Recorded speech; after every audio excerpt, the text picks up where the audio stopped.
This is the Buffett Mindset channel where we practice patience and calm wealth building daily. If you enjoy these types of videos, consider liking and subscribing. This will mean a lot to the channel. If I had to start in with nothing but my two hands, my mind, and the will to rise, I'd begin with what no one can take from me: discipline. You see, the mistake most men make when they fall to the bottom is they start chasing money, not mastery. They scramble for scraps instead of sharpening their skill. But money, like a loyal hound, only follows the man who commands it. You don't attract it by begging, you draw it by becoming indispensable. The first truth of build wealth from nothing is this: value creates income. You cannot command riches until you first command value, and value is born of skill multiplied by serve. I'd find one skill, just one, that solves a real problem in this world. Then I'd work at it until the sun forgets to rise, until that skill no longer needs to prove itself because results are outspeaking my name when I'm not in the room. Men think they need capital to begin. They don't. They need clarity. A man with direction will attract capital like a magnet draws iron. The man who knows what he's going never stays broke long, because certainty itself is currency. To sit by the fire with pen and ink and write 3 sentences, clear, sharp, definite. First, what do I want? Second, when I have it? Third, what price am I willing to pay? And make no mistake, there is always a price. Every great fortune you admire was paid for in blood, time, and focus. If you think you can skip the price, life will collect it later with interest. When I had my goal, I'd do something most folks are too proud or too distracted to do. I'd start small, but I'd start now. The poor man's greatest disease is waiting for perfect conditions. He says, I'll start when I have money. I'll begin when I'm ready. But readiness is a lie.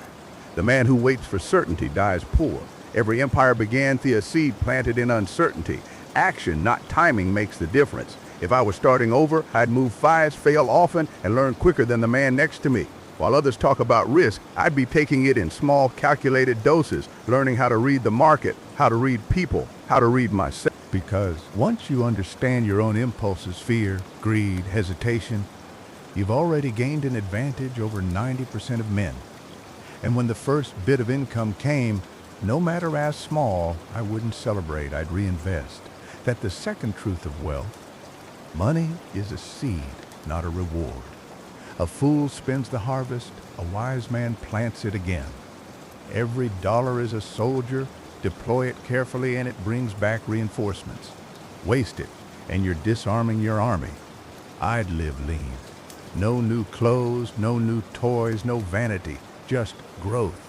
Every cent would go into assets that produce, not consume. Skills, tools, books, relationships, and eventually, ownership. That's the key word: ownership. You cannot build wealth as a renter of your time.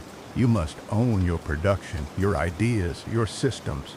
Ownership is how a man escapes the cycle of trading hours for dollars. In time, yet I sharpened my craft in their momentum. I'd study not the rich, but the disciplined.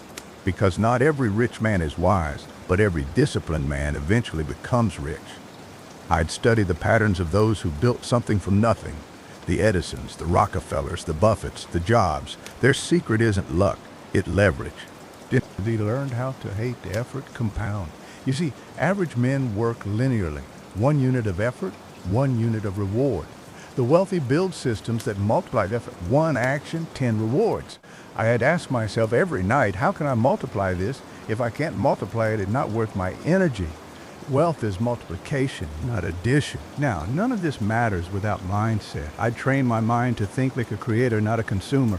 Poverty begins in thought long before it appears in the wallet. The poor man says, I can't afford it. The wealthy man asks, how can I afford it? That one question flips everything. It engages the brain instead of silencing it. I'd condition myself daily to reject small thinking, no gossip, no self-pay, no complaining, because words shape worlds and the man who speaks limitation lives it. Each morning before the world wakes, I'd sit in silence and give command to my mind. I am the builder of wealth. I do not wait for luck. I create opportunity. I multiply value. Speak it long enough and your subconscious begins to obey. You must also remember this: wealth is not found in noise, it's found in focus. Right, man. Yeah. It ever compound. You see, average men work linearly, 1 unit of effort, 1 unit of reward. The wealthy build systems that multiply effort, 1 action, 10 rewards. I'd ask myself every night, how can I multiply this? If I can't multiply it, it's not worth my energy. Wealth is multiplication, not addition. Now, none of this matters without mindset. I'd train my mind to think like a creator, not a consumer. Poverty begins in thought long before it appears in the wallet. The poor man says, I can't afford it. The wealthy man asks, how can I afford it? That one question flips everything. It engages the brain instead of silencing it. I'd condition myself daily to reject small thinking, no gossip, no self-pay, no complaining, because words shape worlds and the man who speaks limitation lives it.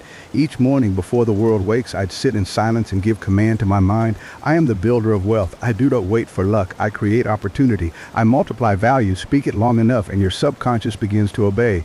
You must also remember this. Wealth is not found in noise, it's found in focus. The man who chases 10 things loses will 10. I'd pick one vehicle, one market, one skill, and I'd master it before touching another. Because the secret of mastery is momentum. It's easier to double what already works than to start 10 new things that don't. That where most fail, they scatter their firepower instead of concentrating it. The man who digs one well deep drinks water. The man who digs 10 shallow hates, dies thirsty. But even with that, you must build character for cash. Because wealth without wisdom is a curse. When the storms come, and they always do, it's your integrity that keeps the house standing. I'd keep my word even when it hurts. I'd deliver more than I promise. I treat every transaction, big or small, an investment in reputation. Because reputation once lost costs more than any fortune to rebuild. When your name carries weight, money chases it. When your word means nothing, you'll chase money forever. So if I had to start over, I wouldn't beg for a miracle. I'd build a machine, a mental, emotional, and financial engine that produces freedom every day I breathe. I'd train my habits to run without motivation, my thoughts to run without permission, and my faith to run without evidence, because the man who builds wealth from nothing doesn't wait for proof, he becomes it. And years later, when the same men who once pitied me asked how I did it, I'd tell them the truth. I didn't change my luck, I changed my laws. I learned that the universe rewards those who live by principle, who move without fear, who plant and persist until harvest. If you begin today with whatever little you have, and you apply that same law, clarity, consistency, compound, you'll rise not by chance, but by design. Because poverty is temporary for the man who decides it is, but wealth, it eternal for the man who lives by its laws. Now, when the road gets dark and the bank account whispers scarcity, that when most men fold, they see the storm and assume it means stop. But the wealthy see storms as seasons necessary, temporary, and profitable for those who endure. If I had to start over again, I'd welcome the storm, because that where character compounds. Adversity is the great audit of men. Asks one question, will you keep moving when comfort dies? The poor man retreats, but the builder leans forward. He tightens his grip, steadies his breath, and remembers that the soil of struggle grows the richest fruit. You must learn to stay calm in chaos. Money loves order, and order begins in the mind. While the world panics, the calm man plans. While others complain, he executes. While they retreat, he expands. That's how fortunes are built in times of collapse, by those who refuse to flinch. The truth is, the economy doesn't decide your wealth, you do. I build my empire in my mind before the world sees it, because external wealth is just internal belief compounded over time. If I believed deeply enough in the value I could create, the world would bend to supply it. And that not arrogance, that alignment. Every man who ever built something great first carried it within him, be it a vision, clear as sunrise, detailed down to the scent of his future success. I'd write that vision out like scripture, review it every dawn and dusk, until it became more real than my current reality. Because the subconscious mind cannot distinguish between imagined reality and lived experience. If you feed it vision long enough, it'd start pulling your body, your choices, and your circumstances toward that image like a compass locked on true north. When I had no resources, I'd use what every man has but few men use, the power of association. You can't outgrow your environment. I'd seek men who think bigger, move faster, and dream clearer than I do, and I'd find a way to add value to them. Not beg from them, not flatter them, but serve them. Wash their boots with results, because mentorship isn't given. It earned through proximity and proof. Every successful man I've met has a lineage of wisdom behind him, someone who sharpened his mind, refined his decision-making, and reminded him who he was when doubt came knocking. I'd make it my mission to find that circle, and if I couldn't find it, I'd build it. No man builds wealth in isolation. The poor isolate to protect their ego. The rich collaborate to multiply their reach. Still, I'd never let another man's approval become my permission. If I wanted wealth, I'd build my belief sift like a fortress.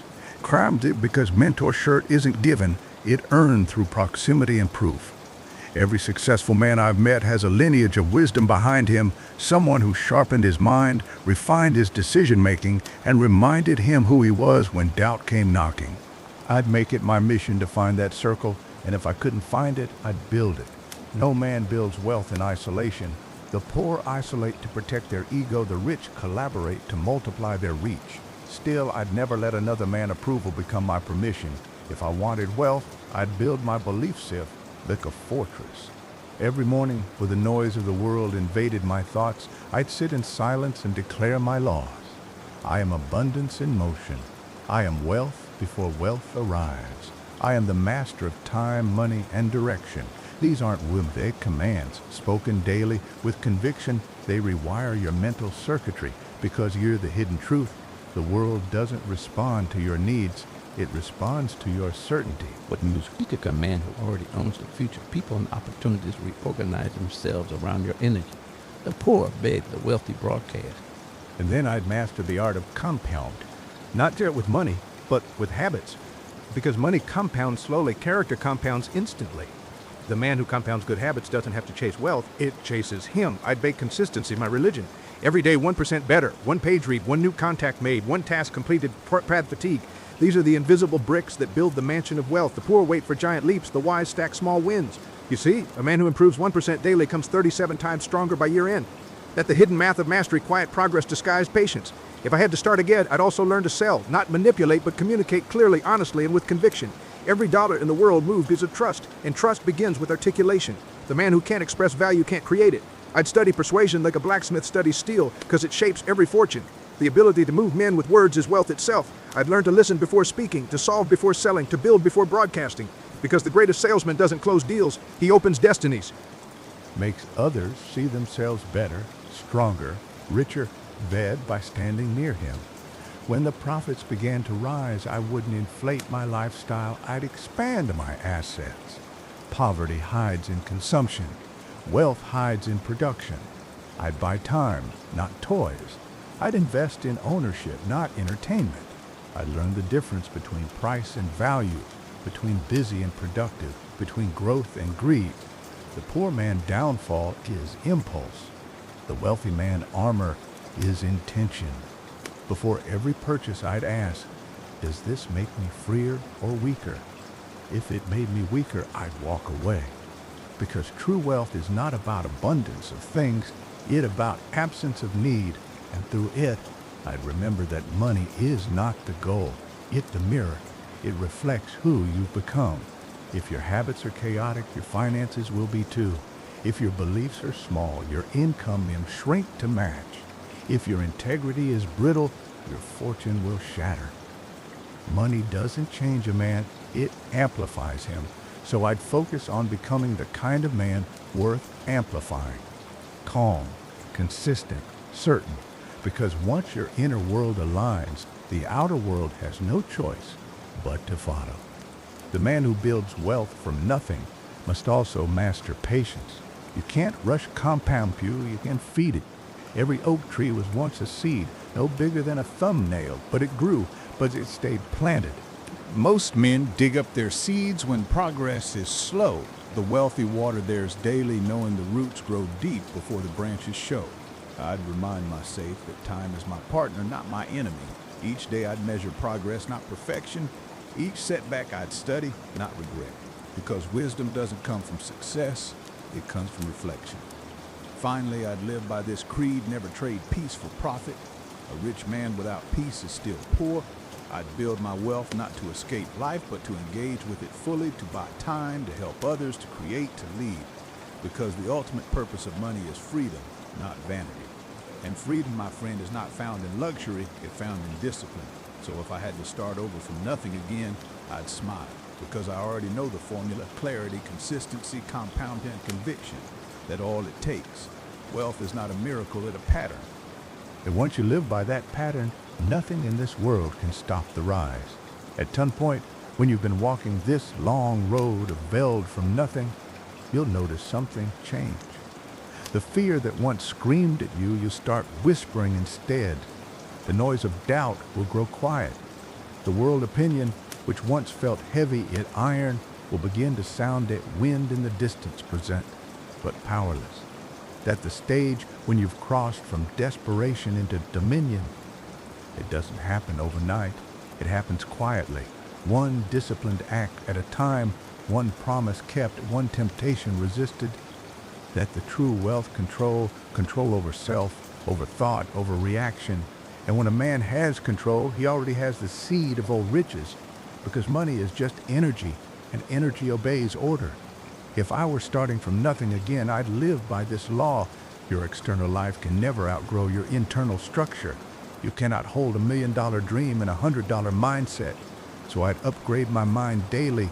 I'd feed it ideas that stretch it, philosophies that humble it, and challenges that forge it. Books would be my allies.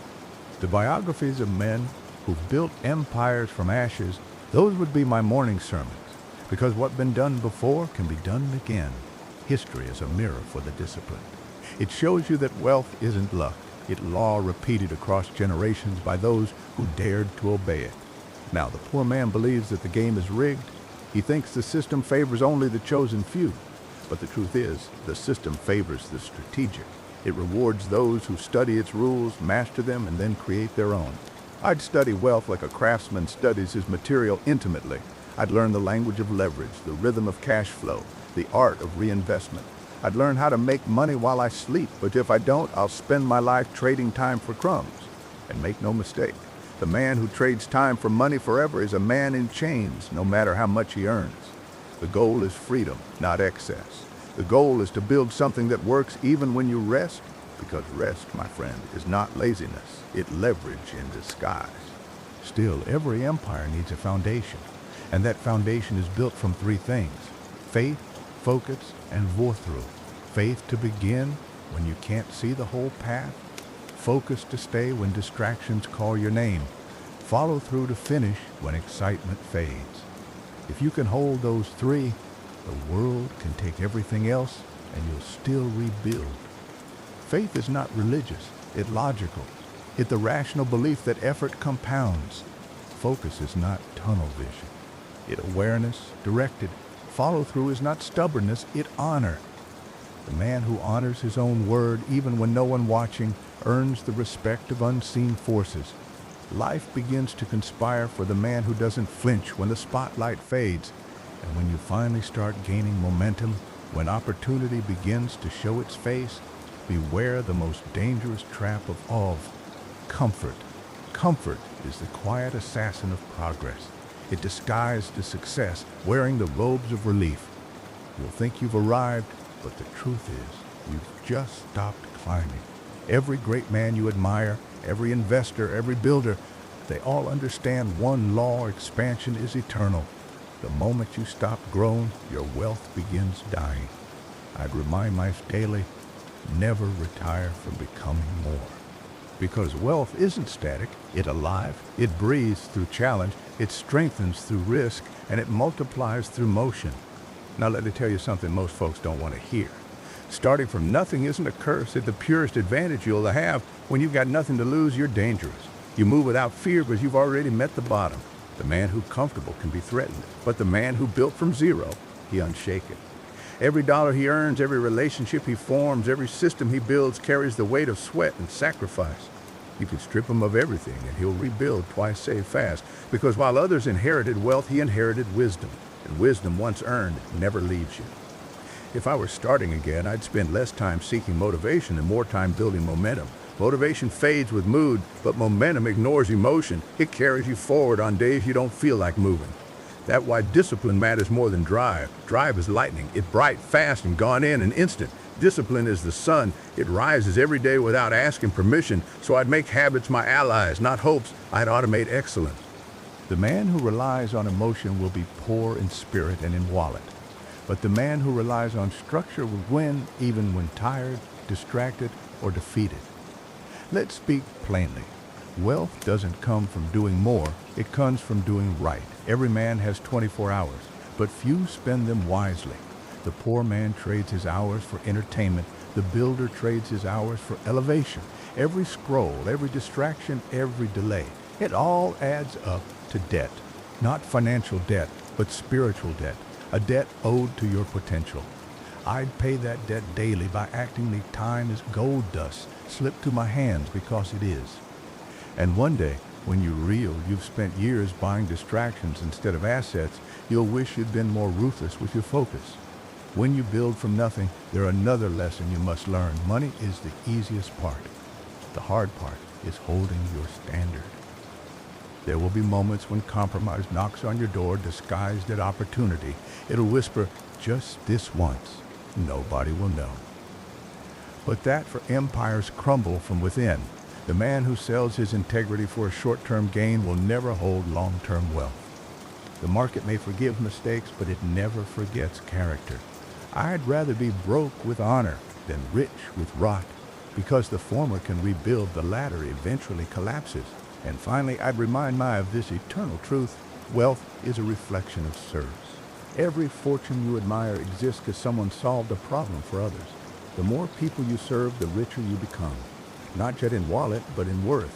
So if I had to start Ed, I wouldn't ask, how can I make more money? I'd ask, how can I make more men's lives better? That the seed of legacy wealth, the kind that outlives you. When your work improves the world pays you back 1,000-fold. That the kind of wealth that doesn't rust, doesn't fade, doesn't die. If I had to begin again, I'd begin with gratitude. Because the bottom is not a rave, it's a workshop. It's where God gives you raw material to prove what kind of craftsman you are. And if you build faithfully, brick by disciplined brick, one day you'll stand bathe the storms once were and realize you didn't make money, you made a man. And that, my friend, is the true fortune.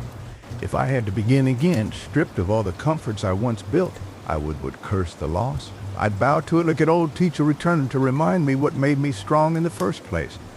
Because wealth, real wealth, is not measured by the size of a man's fortune, but by the strength of his foundation. Take away his money, and you will see what remains. If all that left is panic, then he was never rich. He was merely inflated. But if all that left is clarity, calm, and conviction, then he was rich long before the world knew. Sounds intention, getting drums on leaping.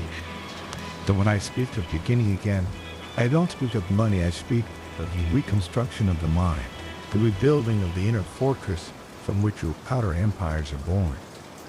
You see, every man starts twice in his life. Once when he is born, and then when he finally decides to live by law instead of luck. When he stops reacting to the world and begins to command it. That's second birth. That's the true beginning. That when you wake up one morning and say, enough drifting, enough doubting, enough waiting for something to happen, you pick up the hammer of discipline and start building again, one brick of focus at a time. Because it's never the market or the system or the season that holds you back. It's the silence between your decisions, the space that you hesitate instead of declaring.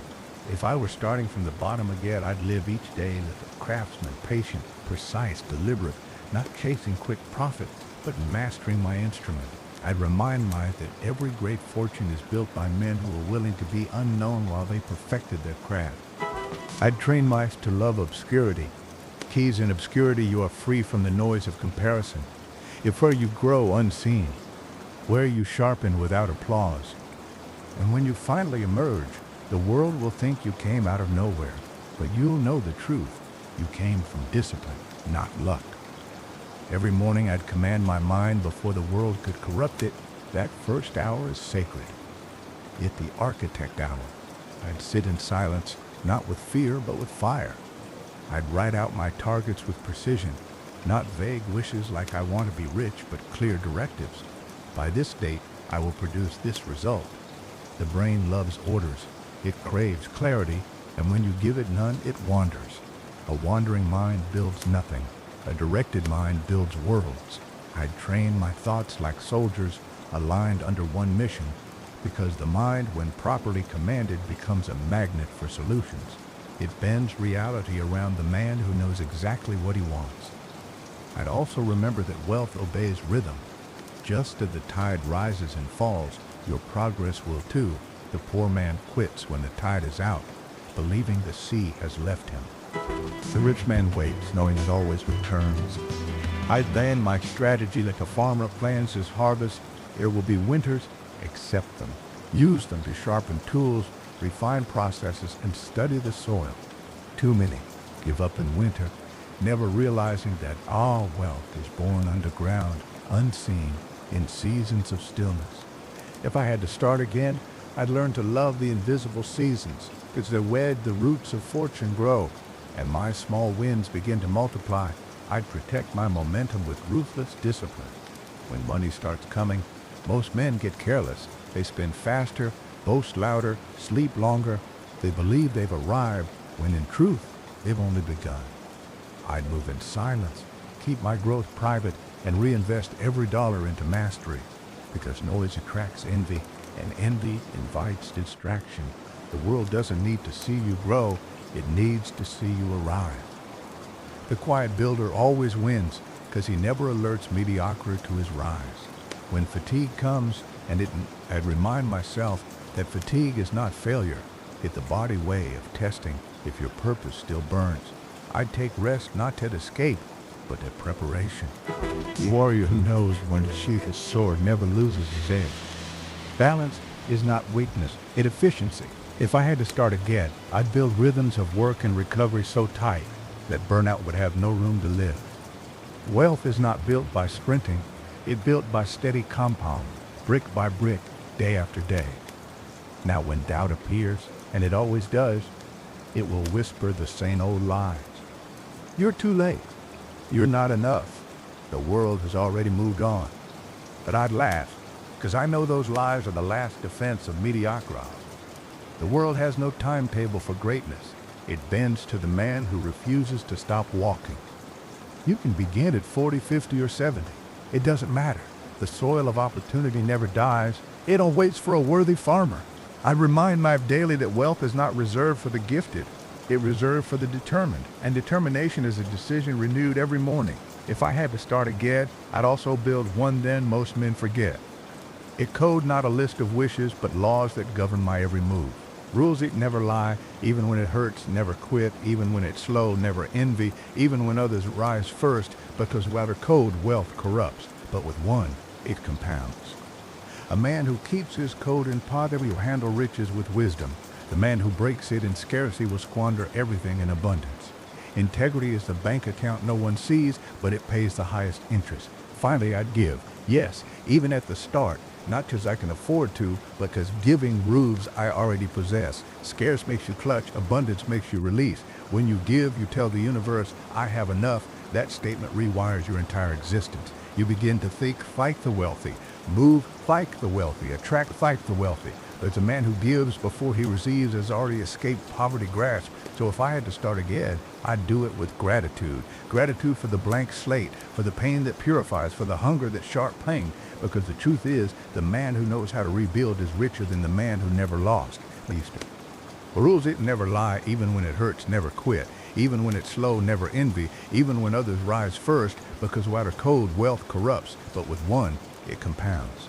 A man who keeps his code in poverty will handle riches with wisdom. The man who breaks it in scarcity will squander everything in abundance. Integrity is the bank account no one sees, but it pays the highest interest. Finally, I'd give, yes, even at the start, not because I can afford to, because giving proves I already possess. Scarce makes you clutch, abundance makes you release. When you give, you tell the universe, I have enough. That statement rewires your entire existence. You begin to think like the wealthy, move like the wealthy, attract like the wealthy, because the man who gives before he receives has already escaped poverty grasp. So if I had to start again, I'd do it with gratitude.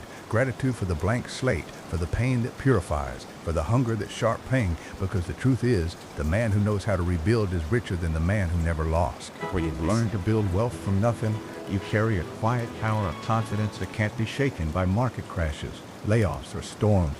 You stop fearing loss because you've proven you can always create again. That's the secret, my friend. The goal is not to build a fortune, it to become the kind of man who could rebuild one in any circumstance.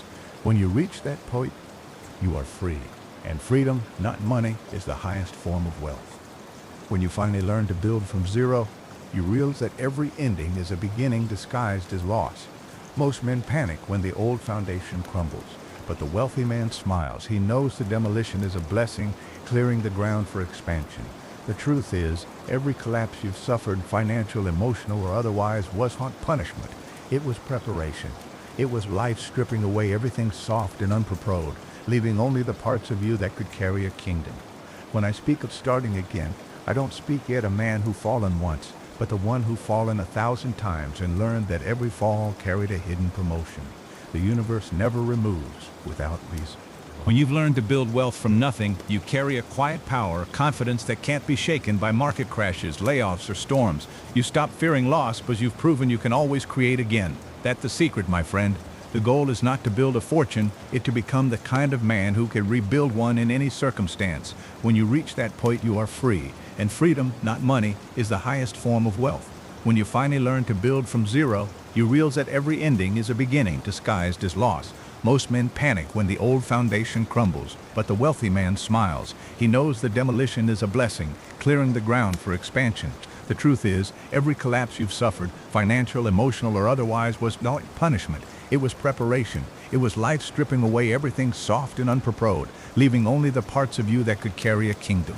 When I speak of starting again, I don't speak yet a man who fallen once, but the one who fallen 1,000 times and learned that every fall carried a hidden promotion. The universe never removes without reason. And only clears space for the man who's ready to build bigger. If I were to begin again, I'd carry that truth like a sword. I'd stop mourning what left and start measuring what left inside me. Because that's the part that matters. The unbreakable code, the steady will, the clarity that cuts after pain has burned away everything fake. See, when you've lost it once, you stop fearing loss. And when you stop fearing loss, you become unstoppable. That's the quiet secret behind every great fortune. The builder was once broken, and the breaking made him pure. I'd move differently now. I wouldn't rush to prove or chase to impress. I'd act from knowing, not needing. Every decision would come from structure, not emotion. Because the man who acts out of emotion spends his life rebuilding what he broke in a moment of weakness. But the man who acts from order builds legacies that last generations. Order is wealth's first ingredient. It's invisible to the eye, but felt in everything you touch, your schedule, your environment, your words, your posture. If chaos governs your morning, poverty will govern your life. So I treat order as sacred. My desk, my mind, my calendar, all aligned like a general map before battle.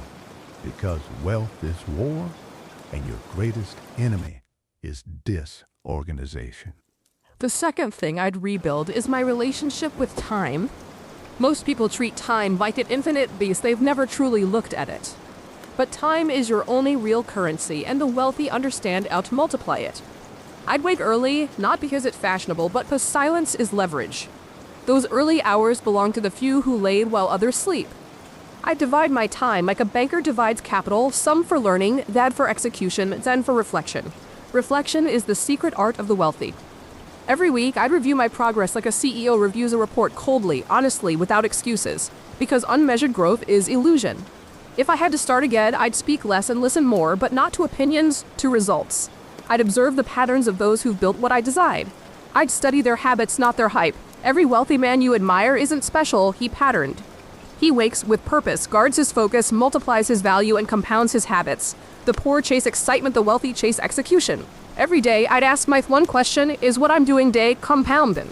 If the answer no, I'd cut it without hesitation.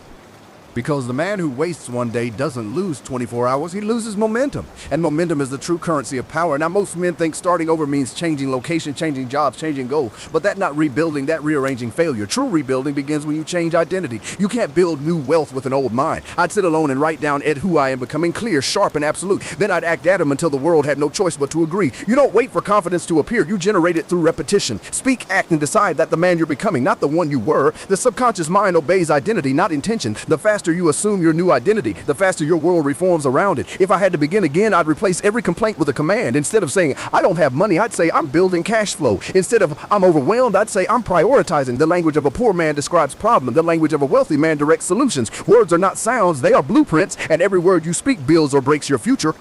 They're why the men who complain stay stuck. They're reinforcing the very prison they claim to escape. The men who command create, they speak in declarations, and reality rearranges itself to match. Another truth I've learned through starting over is this. Not every man deserves access to your time. I'd prune my circle like a gardener pruning dead branches, not with malice, but with precision. You must understand mediocrity is contagious. If you dine with men who gossip, you'll soon trade wisdom for noise. If you spend time with men who drift, you'll soon forget the wind has impression. Guard your proximity. Wealth doesn't require brilliance, it requires environment. 1 hour with a visionary can replace years of wandering with the blind. And if I couldn't find visionaries, I'd sit alone until I became one. Solitude is not loneliness, it's leadership and training. Most men will never rebuild because they keep negotiating with their weakness. They treat discipline like punishment, when it actually freedom in disguise. If I had to start again, I'd make discipline my most loyal friend. I'd obey structure even when inspiration fades. The world belongs to men who move without mood, because emotion is temporary, but momentum, that eternal. They outlast fatigue, rejection, boredom. That's the difference between dreamers and doers. The dreamer waits for passion, the doer creates proof. And proof, once earned, silences every doubt. Lastly, I'd live by one rule above all: give more value than you take, and you will never lack. The market rewards service, not selfishness. Every dollar you desire is already in someone else's pocket, waiting for you to solve their problem. You don't need to chase wealth, you need to become indispensable. Become the man who solves what others avoid. That money hides in discomfort, in difficulty, in discipline. Most men run from hard things. The wealthy hunt them, because within every hard thing lies a vault of opportunity. And if you a habit of running toward challenge instead of away from it, the world will start running toward you. So if I had to begin again, I wouldn't wish for roads, I'd wish for stronger legs. Because a man with strength of spirit will turn deserts into cities. He'll turn setbacks into sermons. He'll turn nothing into nations. And when you can do that, my friend, you'll never fear starting over again. Because you'll finally understand true wealth isn't something you own, it's something you are. When you've truly rebuilt from the ground up, you start to see the invisible patterns behind every fortune. You begin to notice that the men who thrive aren't necessarily the smartest or the most connected. They're the ones who learned how to master silence. They learned to listen deeper than others could bear. They learned to hold still when the world demanded reaction. Silence is the birthplace of strategy, and strategy is the architect of wealth. The man who cannot be still cannot be trusted by the universe with power. If I had to start again, I'd make silence my first investment, no cost, infinite return. Because in the quiet, your mind begins to show you where you are leaking energy, where you are bleeding time, and where you have been sabotaging yourself without even realizing it. See, when you're broke, the greatest temptation is noise. You think you need more activity, more hustling, more moving, but that's the illusion that keeps men poor. The truth is, the poor man moves constantly but goes nowhere. The rich man moves rarely but with purpose. It's the precision of his motion that builds empires. I'd rather take one step with accuracy than 100 with confusion. That's how you conserve energy for the long war of wealth. Because, make no mistake, wealth is war, not celebration. You're fighting chaos, distraction, emotion, and comfort every single day. The man who wins this war doesn't need luck, he needs alignment. Every action must serve the mission or it must die. If I had to begin then, I'd also build a relationship with money that was rooted in respect, not worship. Money is not a god, it's a mirror. It reflects your order, your discipline, your belief. If you chase it with desperation, it runs. If you approach it with certainty, it listens. I've met men who treated money like a savior, and it destroyed them. They became slaves to their possessions, prisoners of their own greed. But I've also met men who treated money like a soldier, a servant in their army. They directed it with intelligence, gave it purpose, multiplied it through systems, and used it to build freedom, not vanity. That the difference: poor men serve money, wealthy men command it. Every dollar is energy. And then your base over. That's why your financial reality will always reveal your mental state. If your money is scattered, your focus is scattered. If your wallet is empty, your thoughts are empty. If your savings are structured, your mind is structured. You cannot fake financial health any more than you can fake self-respect. So if I had to begin again, I'd build a sacred system for my money. Every penny would have a purpose. Every expense would need permission. I'd create a map for every dollar earned, some to invest, had to grow, had to give. Because money, when left without purpose, becomes chaos, and chaos always returns to zero. If I were starting from zero, I'd stop comparing myself to those ahead and start competing with the version of me behind. Envy is wasted energy, the currency of the insecure. When you envy, you're confessing that you've stopped creating. The only man I'd measure against is yesterday me. Did I learn more today? Did I earn more? Did I think sharper? Did I waste less? Those are the real metrics of wealth, because when you compound progress, even in millimeters, you eventually surpass those who chase in miles. Every consistent man will outlast every erratic genius. That's why I build consistency lecture religion, rituals that govern my mind before my mood does. If I had to begin again, I'd make my word law, because trust, once earned, is the most profitable asset on earth. One man integrity can open more doors than another man inheritance. In business, in life, in legacy, your reputation compounds faster than your capital. Every deal I'd make, every promise I'd give, every handshake I'd seal, it would carry the weight of final law. Because when people know your word is unbreakable, you'll never have to chase opportunity again. Opportunity will chase you. The world hungers for men of substance in an era of noise. Be one and watch what happens. Now, the harsh truth most won't face, starting over demands you forgive yourself. Guilt, shame, regret, they're the silent killers of momentum. You can't build tomorrow if you're still punishing yourself for yesterday. Every failure was tuition. You paid for the lesson. Don't keep retaking the class. I've seen men sabotage their second chance because they refuse to let go of the first fall. The moment you say, I forgive me, you open the door to possibility. The man who could forgive himself moves twice see fastly the man still apologizing to his past. And as I tell you this, if I had to start at, I'd befriend struggle. Most men run from pain, not realizing pain is the gatekeeper to power. Every muscle, mental or physical, is built through resistance. If life feels heavy, it means you're lifting something worth carrying. The trick is to push through, not pull away. You must become comfortable in discomfort, fluent in difficulty, patient with pressure. Those who flinch at struggle will always serve those who embrace it.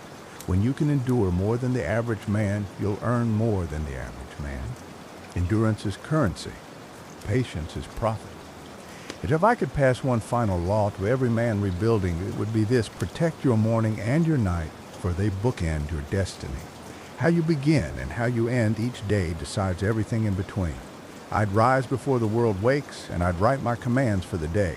Not goals commands, because a goal is a wish, a command is a decree.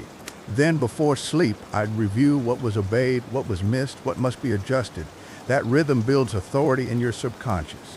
You start to move with precision, speak with power, act with intention. Over time, this repetition sculpts identity. You stop playing the role of the struggler and begin walking being the sovereign. So yes, if I had to begin again from zero, I'd thank God for the chance. Because zero is clarity, zero is truth. Zero strips away illusion and reveals who you are without titles, without applause, without safety nets. And once you've stood in that silence and still chosen to rise, you'll understand what real wealth is. It not gold, it not land, it not stocks, it command over thought, over emotion, over self. That's the foundation of every empire. And if you can build that, then no matter how many times life resets you, you'll always rebuild faster, stronger, freer. Because the man who commands himself commands everything. There comes a taint when you've rebuilt and risen enough times that you stop fearing the fall entirely. You start to see life not as a ladder to climb, but as a forge to endure. Every setback, every betrayal, every drought, it all heat, meant to refine you, not destroy you. That when you finally grasp the true secret of wealth, and not about the numbers in your account, it's about the numbers in your habits. The repetition, the discipline, the invisible rituals you perform when no one watching. Wealth is not loud and quiet. It lives in the way you think before you speak, laid before you act, save before you spend, and learn before you leap. When I started over once more, I realized this: the wealthy don't just act differently, they think differently, and thought is the real currency of every fortune. If I were to return to nothing today, I'd begin not by asking what can I get, but what can I create? That the fundamental difference between those who stay broke and those who rise. The poor mind looks for extraction, the rich mind looks for expansion. The poor man says, I need more money. The rich man says, I need to create more value. Because money is a mirror, it always follows service. The more you serve with precision, the more it flows. The trick is not to chase opportunity, it's to become opportunity. That what I'd focus on build myself an asset so valuable that the world could not ignore me even if it tried. Every thought, every word, every act would revolve on one law: multiply value faster than I multiply excuses. And I'd remember something most men forget. The soil of wealth is not the market, it's your mind. That means the first thing to cultivate isn't capital, it's clarity. If your thoughts are cluttered, your actions will contradict themselves. You'll start 5 things, finish none, and call it bad luck. But when your thoughts are ordered, when your purpose is clear, the world bends around that focus. You begin to notice patterns, attract the right allies, make decisions faster. Clarity compresses time. I'd rather have 1 hour of clear thought than a decade of scattered motion, because wealth is never created in confusion, it's born in diction. Starting from zero, I'd invest heavily in the unseen. Books, mentors, environments that stretch my perception. You can't build a mansion with a shack mentality. Your income will never rise beyond the strength of your self-image. That's why the most powerful investment is identity construction. I'd speak wealth until my mind believed it. I'd act successful until my habits proved it. I'd walk like someone with vision even when my pockets were empty. That isn't arrogance, that alignment. The universe doesn't reward need, rewards certainty. So every morning I'd rehearse certainty until it became instinct. Because in the world, men offer the one who knows, not the one who hopes. If I were to begin it, I'd build 3 systems before touching a sealed dollar: a system for earning, a system for saving, and a system for growing. Earning brings you stability, saving brings you security, growth brings you freedom. Most men only master the first. They earn but never keep. They keep but never multiply. I'd teach myself the law of compound, not that a theory, but that a lifestyle. I'd compound habits, compound knowledge, compound relationships, because wealth isn't built by addition, it's built by compound invisible consistency over time. Every call made, every book read, every disciplined morning, every delayed gratification, they stack, they multiply. And one day, the same actions that felt small will produce results so massive the world will call it luck. But you'll know it was long. I'd surround myself with people who think in decades, not days. You can't build something eternal around men addicted to the temporary. If they only care about weekend pleasures or momentary applause, they'll never understand long-term creation. Wealth builders speak a different language. They talk in terms of systems, leverage, time horizons. They don't react, they recalibrate. They don't complain, they construct. And if I couldn't find them, I'd become them. Because leadership is lonely at first, it requires standing alone long enough to become the standard others fall. When fear tries to whisper in, I'd greet like old friend. Fear never disappears, it transforms. It used to freeze me now, fuels me. Every time fear speaks, it's proof that I'm expanding beyond comfort. I'd let a compass if it scares me. It's probably the right direction. Courage doesn't mean absence of fear. It means commanding fear to move aside while you keep walking. And once you master that command, nothing external can rake you again. If I were to start over once more, I'd stop asking how long will it take and start asking how far can I go? Because time would pass anyway, might well far can I go? Just time would pass anyway might well make it pass under your purpose. Most men quit too soon as they measure progress by what they can see, not by what's forming beneath the surface. The seeds you plant don't bloom overnight, but they're growing nonetheless. Every day you persist, you're rewiring your brain for success. Every moment you refuse to quit, you're training your subconscious to serve your destiny. You can't see the roots forming, but one morning, they rake through the soil, and everyone calls you an overnight success. Don't be fooled. The overnight was 10 years long. Finally, I'd build a life so structured that even chaos would find it difficult to enter. My mornings would begin with gratitude, because gratitude tunes your mind to abundance. My afternoons would be for strategy, because plans turn dreams into targets. My nights would be for reflection, because reflection refines wisdom. Every day would become a loop of intention. That's how you create momentum that never ends. You become the kind of man whose energy commands respect without a word, whose presence shifts rooms, whose direction inspires others to follow. And when that happens, wealth becomes a byproduct, not a pursuit. So if I lost it, I'd smile. Because the blueprint isn't written on paper, it's written in B. I become the system, the asset, the structure. You could strip me of every dollar and I'd rebuild twice as fast. Because now I know the real secret. Wealth is not what you hold in your hand. it what you hold in your mind. And once your mind is wealthy, your reality has no choice but to obey.